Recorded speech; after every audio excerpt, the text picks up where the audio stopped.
Welcome back, my friend. Tonight, we return to London as faint warnings of sickness grow into the Great Plague of 1625. We will follow the city through silence, loss, courage, and the gentle reawakening that teaches its people how to live again.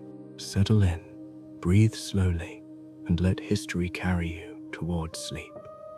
Subscribe to Deep Sleep Storytelling for more peaceful journeys through history, science, and the mysteries of the sea.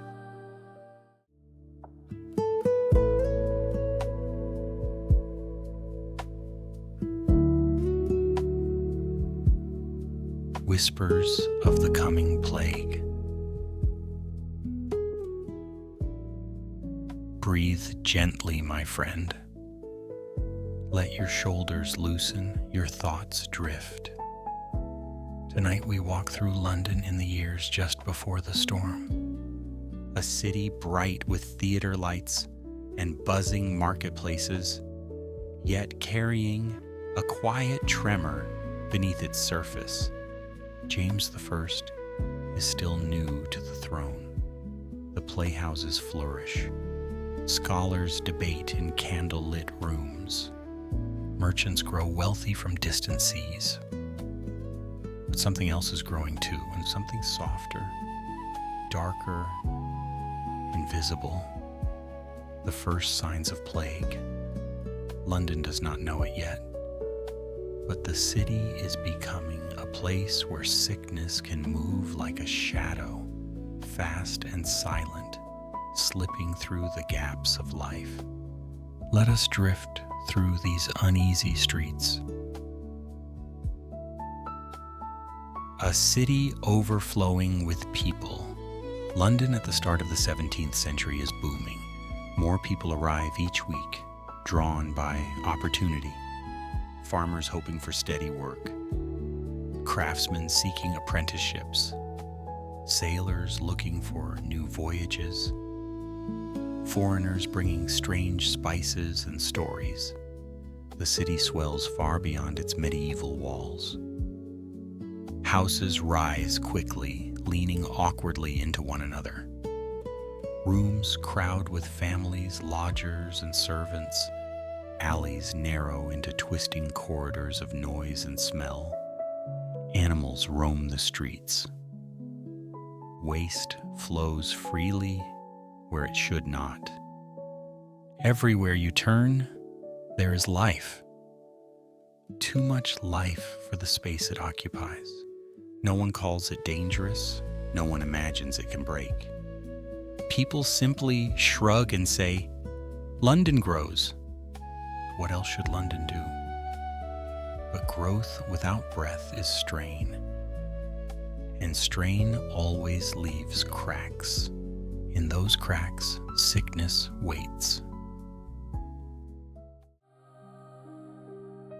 The air that holds secrets. Londoners often speak of the city's smell, a mixture of smoke, river mud, animals, roasting meat, spilled ale, human waste, perfumes, and damp stone. Most days it is simply the scent of life. A strong scent, yes, but familiar. But on some evenings, when the wind is still, a different smell clings to the air. Sharper, heavier, like something rotting far beneath the surface. The city physicians notice first. They whisper concerns to one another. They mention swelling numbers of fevers, unexplained chills, sudden coughs. Nothing alarming yet, nothing certain, but enough to make even the most experienced healers feel the hair rise on the back of their necks. The air feels off, as if it holds secrets. The rats in the darkness. London has always had rats. They scurry through the gutters, slip under doors, rustle behind barrels and cellars. People ignore them. They are simply part of the city's rhythm. But lately, rats seem bolder, more visible, more numerous. Children see them racing along the riverbanks at dusk. Merchants catch them nibbling at sacks of grain. Innkeepers discover them in storerooms, their black eyes reflecting candlelight like tiny polished stones. Still, no one connects them to danger. Rats are rats. They do as they please. Yet in the shadows, fleas jump from their backs. Invisible passengers carrying something ancient and deadly. A quiet exchange that no human notices. Strange patterns of sickness. By 1609, small clusters of illness appear in crowded parishes. A child dies suddenly. 2 days later, a neighbor. A week later, someone in the next street. Doctors argue over causes. Some blame the cold. Some blame bad food. Some blame punishment from heaven. Some quietly suspect something older. The government monitors parish death registers. Small increases are noted, nothing severe. But patterns begin to form, note lines on paper that look ordinary at first glance. But when connected, they create a map that whispers of danger. London continues its daily life. People go to the theater. Merchants trade by the river.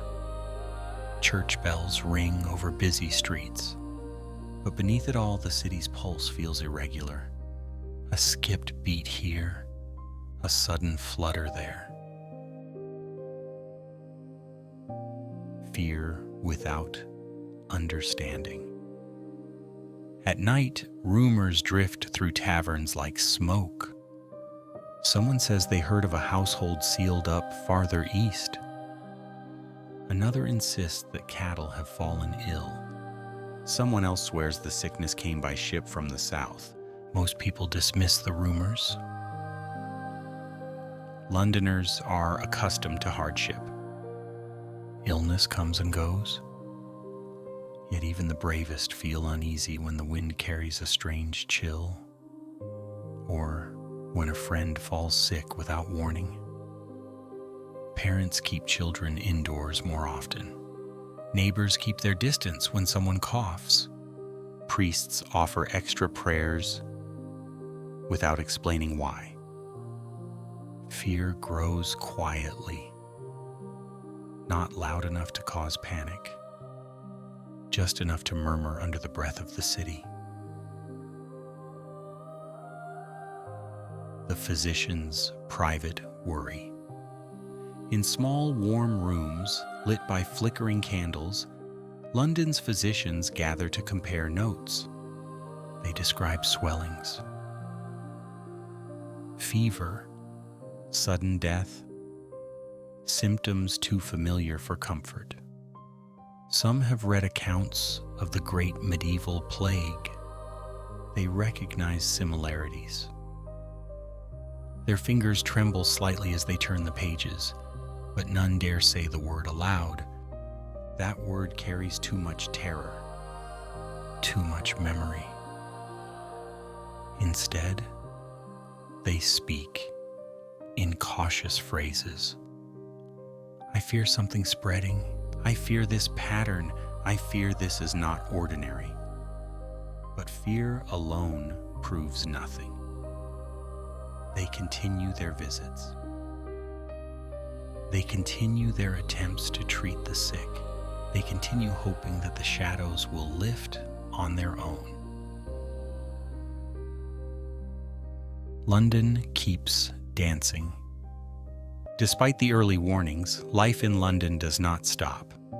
The theaters are full. Markets overflow. Ships unload goods from every corner of the world. The city feels invincible. Even when sickness rises slightly, people tell themselves, that London is too strong, too proud, too blessed to fall to disease. After all, Elizabeth's golden age has just passed. A confident king sits on the throne.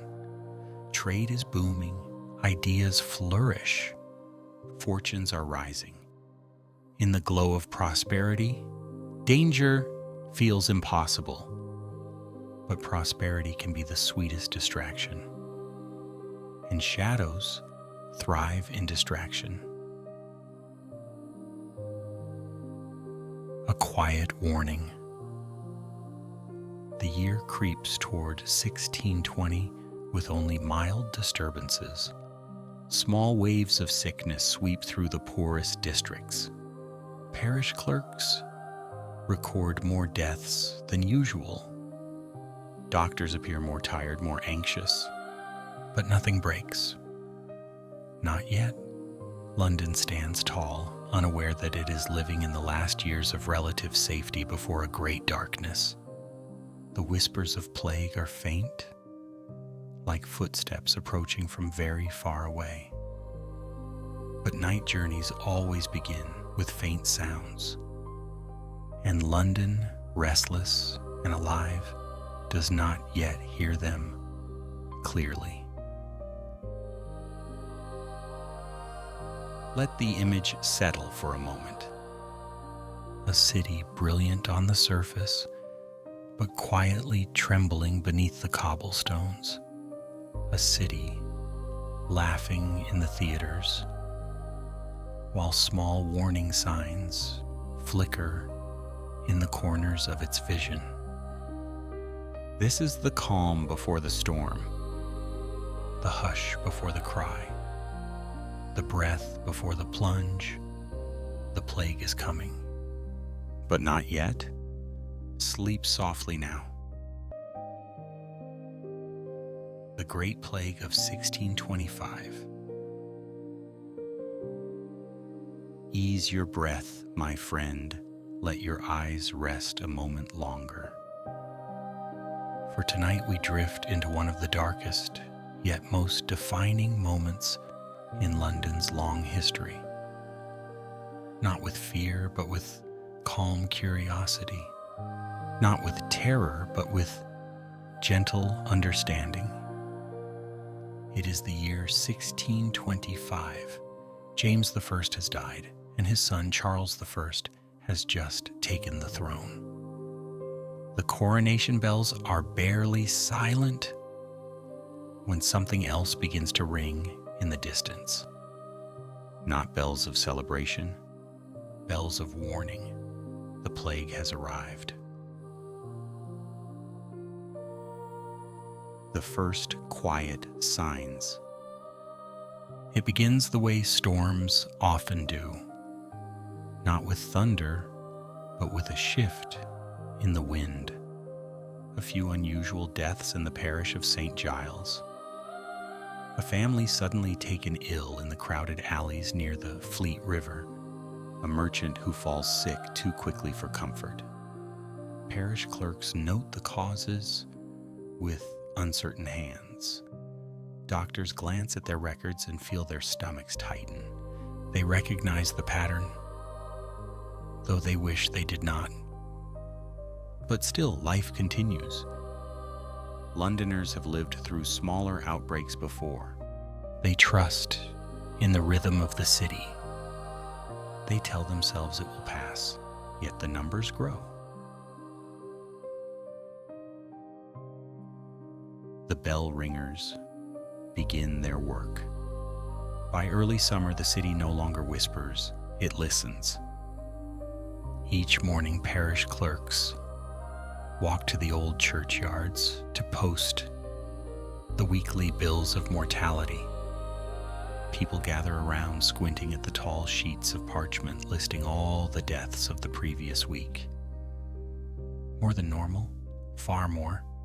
Sometimes the sheets flutter in the breeze, as if trying to hide the truth. But the numbers stay. Londoners begin to avoid crowded places. Parents keep children inside. Merchants open their shops with shorter hours Preachers deliver sermons with voices that tremble slightly, and through the streets, the muffled sound of church bells begins to rise. Soft, slow, steady, tolling for the departed. It echoes gently across the river like a sorrowful lullaby.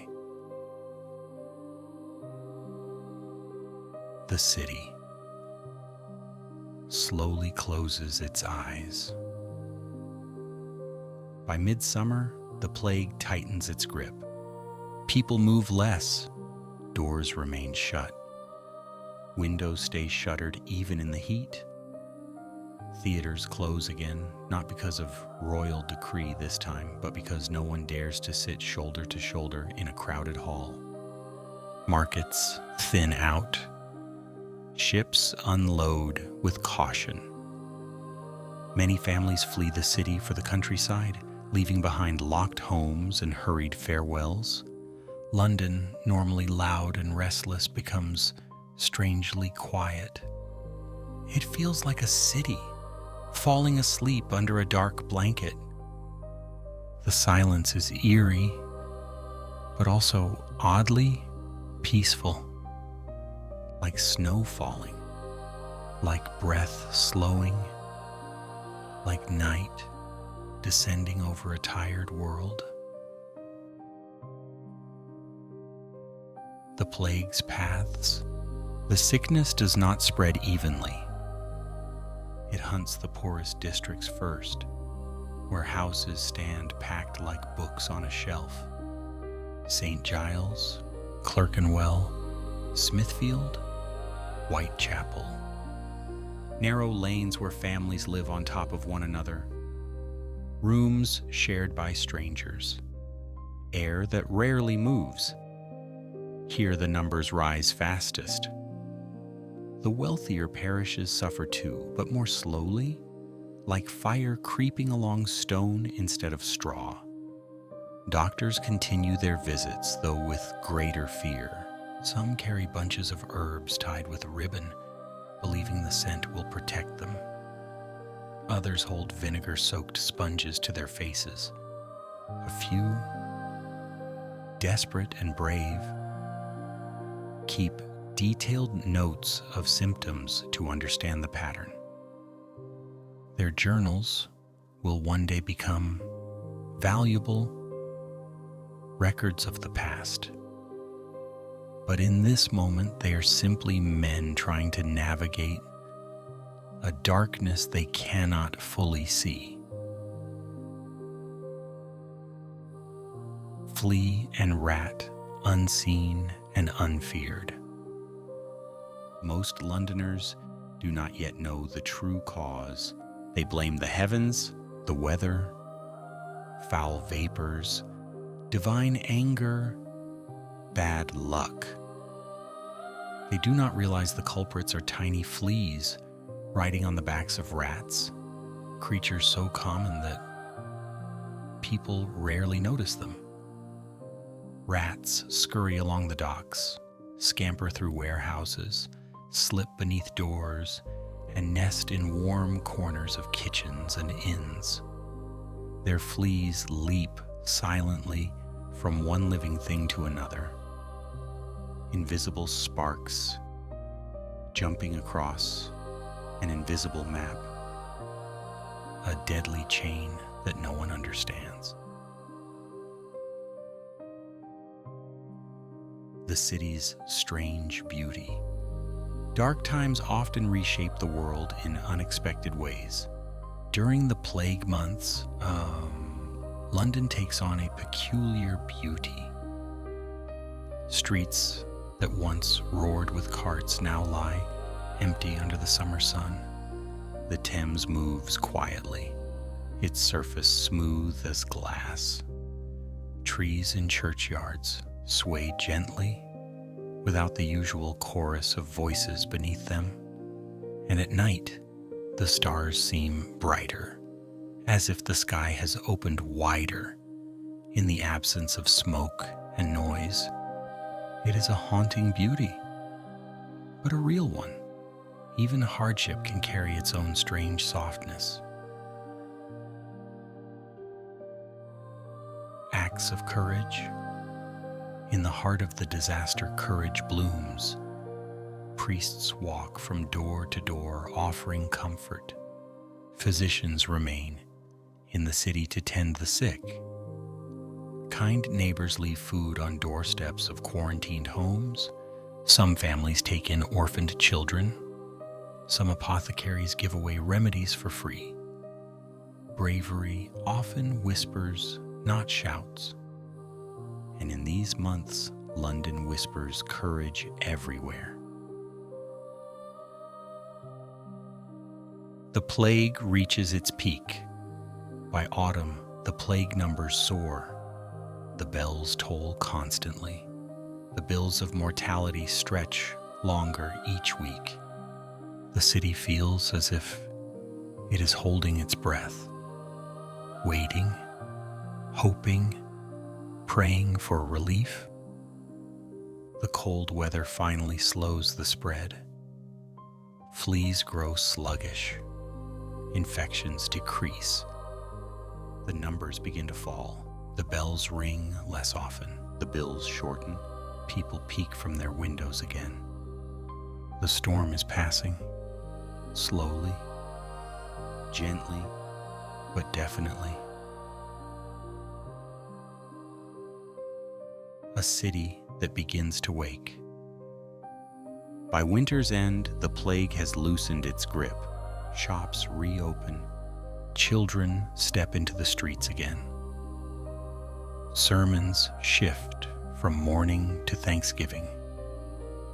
London has survived, not unchanged, not unscarred, but still breathing, still standing, still dreaming. The people step cautiously into a quieter world, feeling as if they are waking from a long, fevered sleep. The city exhales. Let that image settle in your mind. A city battered by darkness, yet glowing faintly with resilience under the winter sky. A city that bends, but does not break.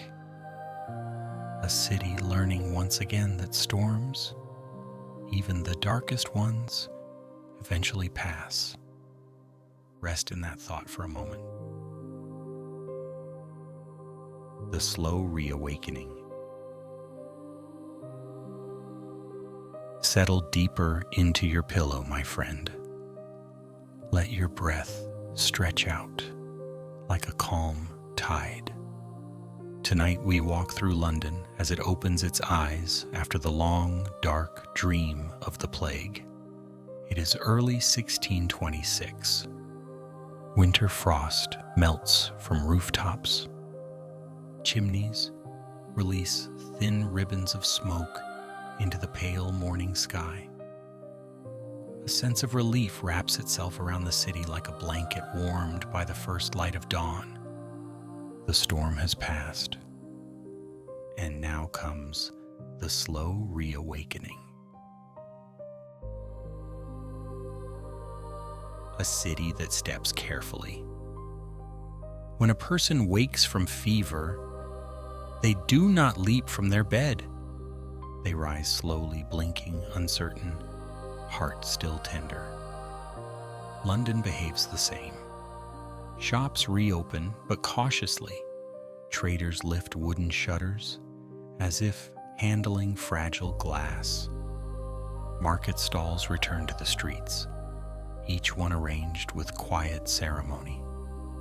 Theaters prepare to bring laughter back to the public, although actors rehearse in hushed voices. People step into the streets like someone stepping onto ice, one foot placed gently, then the next, testing their balance, listening for cracks that might signal danger. The fear has not vanished. It lingers like a faint scent carried by the wind.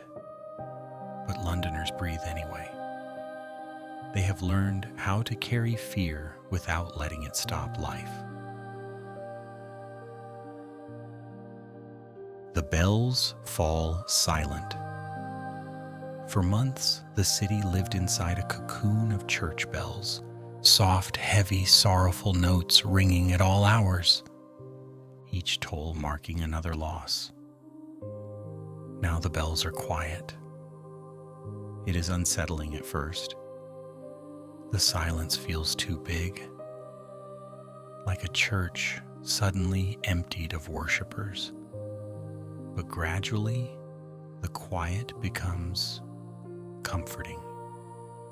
The city learns how to listen again, to footsteps, to laughter, to the splash of water at the riverside, to the rustle of goods being loaded into ships, to the whispers of people returning to work. Silence, once frightening, becomes a gentle companion. The return of color. During the plague months, London felt gray, as though the city's palette had been washed in rainwater. But slowly, color returns. Red apples pile high at market tables. Blue cloth hangs from dyers' racks along the river. Golden feathers decorate hats worn by wealthier citizens. Bright ribbons flutter in the breeze from a stall in Cheapside. Fresh green herbs appear again in the baskets of street vendors. It is as though the city is breathing color back into itself, shade by shade. Even the faces of the people begin to regain warmth. Eyes brighten, cheeks glow. Children smile more freely. Life moves gently through the streets like a painter adding light to a canvas. The wounds left behind. But reawakening is not the same as forgetting. Many houses remain empty. Some families are smaller. Some workshops never reopen because their masters are gone. Some streets feel hollow, like shells left after the tide retreats. London carries these absences quietly. There are no great memorials, no grand ceremonies, only the personal rituals of remembrance. A mother places fresh flowers by a window each morning. A husband keeps his wife's shoes beside the bed. A child whispers goodnight to a name carved into a wooden beam. Grief moves softly through the city like a weary traveler, touching doors and drifting away again. It is part of the reawakening. To heal is to remember gently. New rules, new caution. The government has learned hard lessons. Physicians submit recommendations. Merchants demand better sanitation. Clergy preach about charity and responsibility. Quarantines are refined. Burial practices regulated. Public hygiene discussed more seriously than ever before. The city begins to understand that survival is not luck alone. It is preparation. It is awareness. It is the willingness to change. The plague has forced London to step toward modernity, though slowly and with some resistance. And though fear remains, it transforms from panic into wisdom. A new spirit in the markets. By spring, the markets regain their familiar rhythm. Vendors shout prices again. Fishmongers display their catch. Farmers bring cartloads of vegetables. Leather workers spread their wares across wooden boards. Mothers haggle for fresh bread. Sailors laugh loudly as they carry crates from the docks. But something feels different. There is more gratitude in the air, more gentleness in the way people treat one another, more kindness exchanged in simple gestures. Londoners have lived through darkness together. Shared hardship tends to soften bitterness and strengthen community. Friendships form between neighbors who barely spoke before. Merchants show more honesty in their dealings. And even the famously stern city watch seems a little less severe. London has not just survived, it has learned. The playhouses and the return of laughter.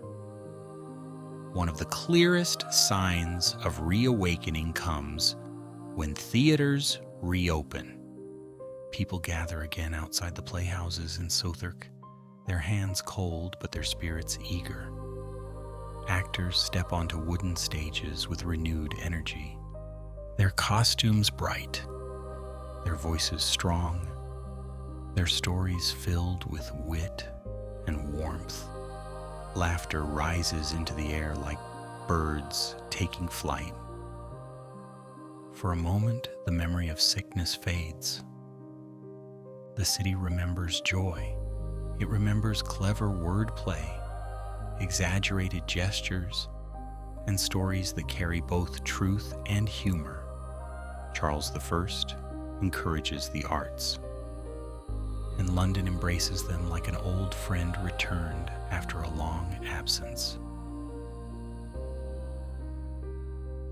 A city that breathes again. With each passing week, the city grows more confident. Ships sail more freely. Workshops hum with the sound of hammers and saws. University halls fill with students once more. Churches ring bells for weddings instead of funerals. Children run through the streets, shouting games again. The city inhales fully, for the first time in months. A breath of life, a breath of hope, a breath of renewal. Even the river seems to move with lighter ripples, as though the Thames itself senses the shift. The quiet lesson of the plague. As London reawakens, a lesson settles softly across the city. Life is fragile, yes, but it is also persistent. It bends, but does not break. It hides when danger rises, then blooms again when safety returns. London begins to trust in its own resilience.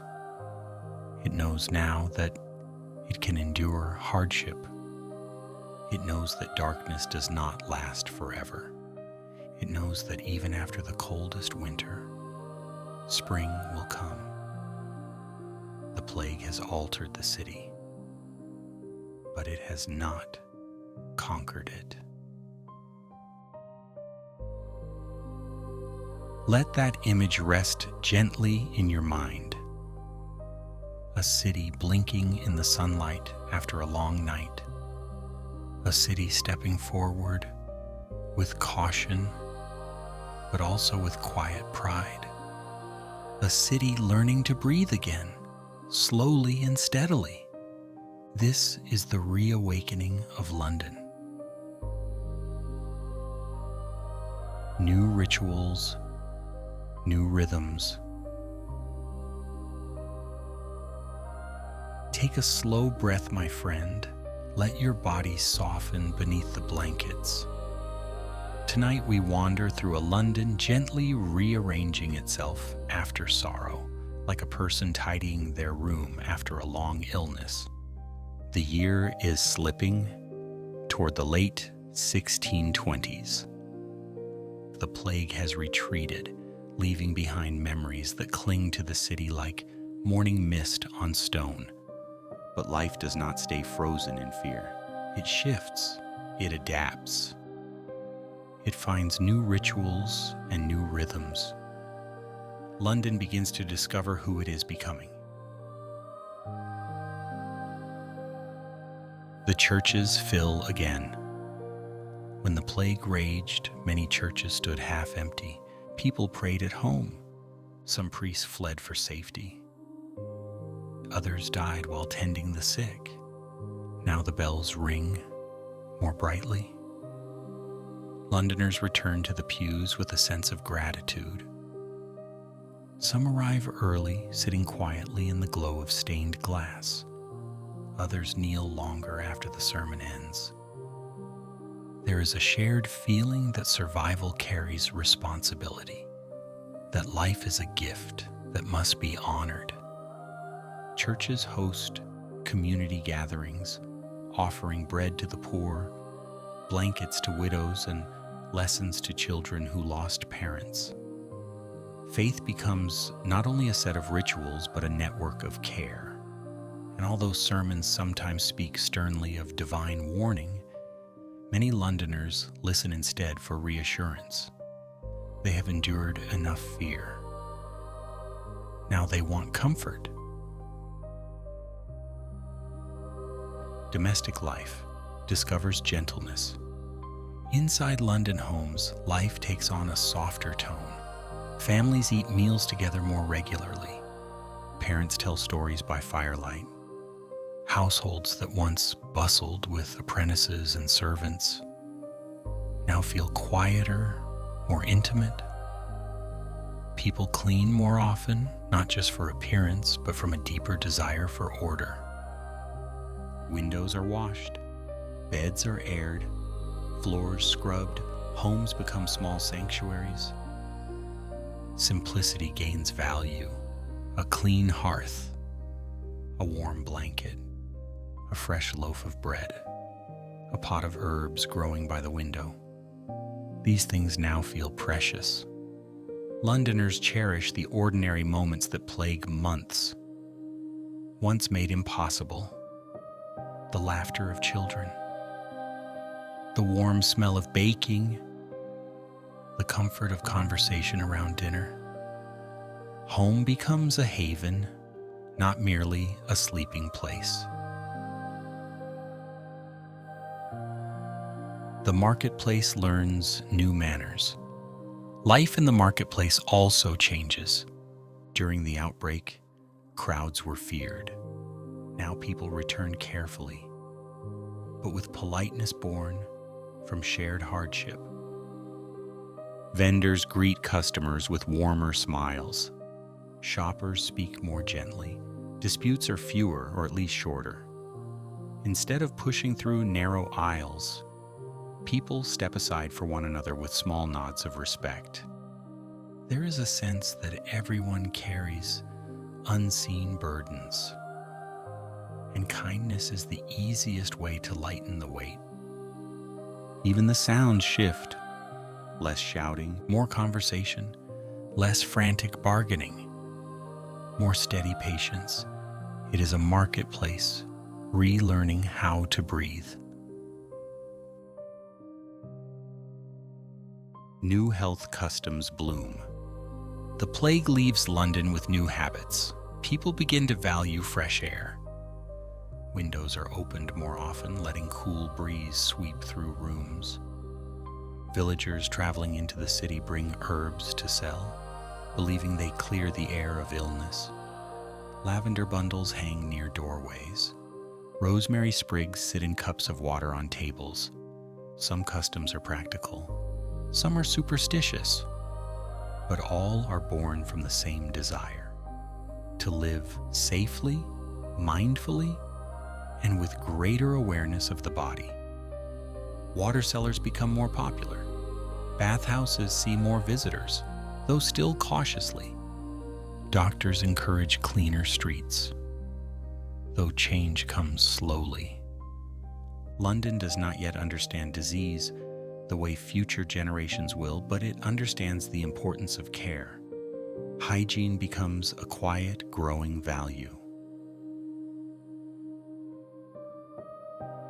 the river gains new meaning.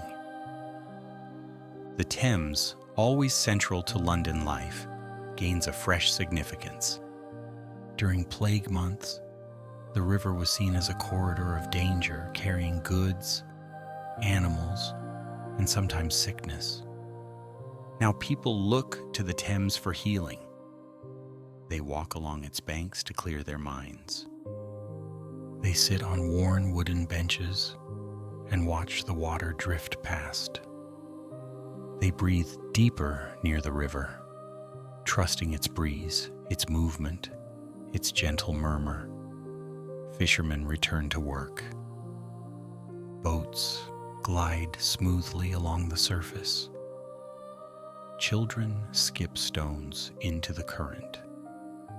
The river becomes a symbol of resilience, constant yet ever-changing, wounded yet healing, a reminder that life moves forward even after great sorrow.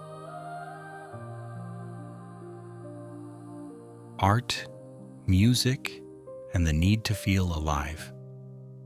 After the plague's retreat, London hungers for beauty.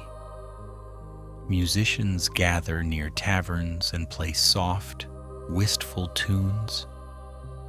Artists draw portraits of families who survived, capturing faces filled with new depth. Poets write verses about endurance, loss, and gratitude.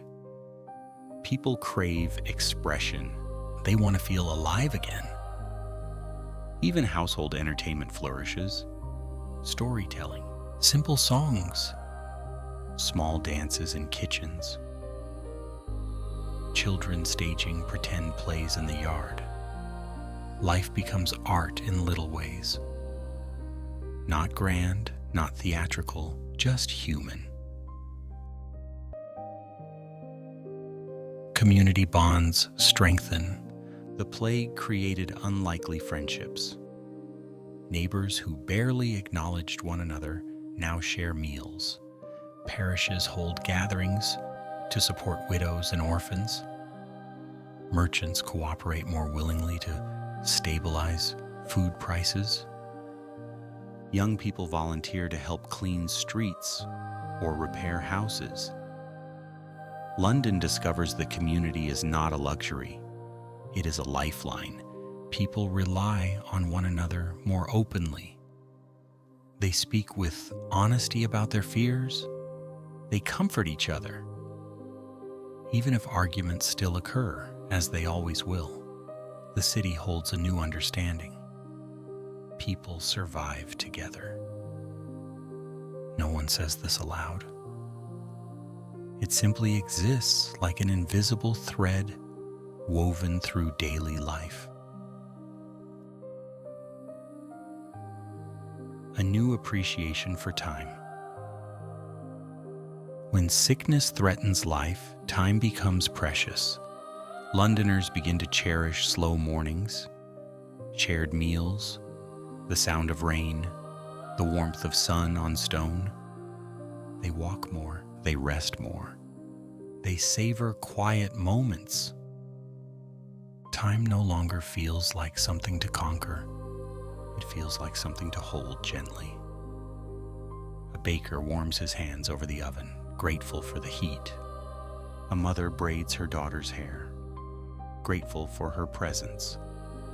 A sailor, returning from a voyage, hugs his family longer than usual. Grief teaches urgency, but survival teaches tenderness. The city that learns to live again. By the end of the 1620s, London no longer moves with fear, but with awareness. It looks inward with honesty. It looks outward with caution. It looks forward with hope.